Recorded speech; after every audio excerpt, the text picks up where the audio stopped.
नमस्कार आपण समस्त वर्षा ओडी किचन चैनल को बहुत बहुत स्वागत। आज आम बनवाक जाऊे वर्षा पाग को गर्मा गरम मटर सूप। आपण मैंने मटर सूप को थे एमती बनातु देखिए निश्चय आपण को पसंद लगे। आगुरी आम चैनल मटर सूप रेसिपी अपलोड हो सारी आपण मैंने जब देखी ना डिस्क्रिप्शन बॉक्स रे लिंक भी बहुत बढ़िया टेस्ट लगी था। आपण मैंने थे बनातु ठंडा जदि होता है आपण मैंने निश्चय मन की पिंतु बहुत बढ़िया टेस्ट लगे।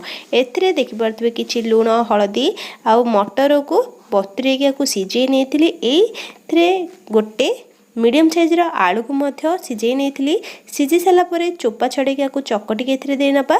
एबे बर्तमान चूल्हे देनबा गोटे गिना भली पानी देकी आपको भल भाव में 2 ରୁ 3 मिनट पर्यंत फुटे ने जमतीक झोलटी टिके बहलिया हो। आपण मैंने चाहिए आलू को दे पारे न स्किप करें। फुटीगला आपको बर्तमान गोटे बाउल को बाहर करनबा।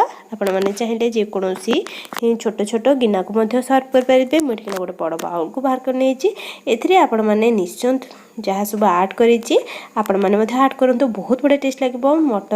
मटर आलू जेकोसी सब सामग्री आड कर निश्चय आड करूँ। देखिपे कटा टमाटो कटा काकुड़ी किसी आंब कषि अदा किसी लेंबू आ भजा जीरा लंका गुंड ये तेंतुली पानी रे नहीं कि तेंतुली किसी कंचा लंका आ कि लुण को भल भाव चक नहीं आपने खटा पानी को निश्चय बनातु। एबे वर्तमान मटर सूप रे सब जिनस को आड करनबा। तेंतुली खटा पानी आपण मैंने कहींपारे ए 3 ରୁ 4 चामच देने जी खटा खावाई पसंद करते से अनुसार देने। किसी कटा टमाटो को देने कटा काकुड़ी के देने किसी आंब कषि अदा को देने आउ कि लेंबू को ए चिपुड़ी नौ। आपण मैंने चाहिए कटा पियाज को आड करें।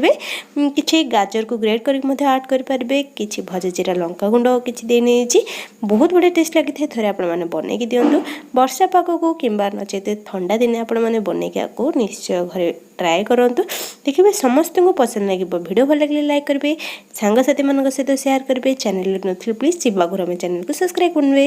रोचे नमस्कार पुणी देखा नेक्स्ट वीडियो रे।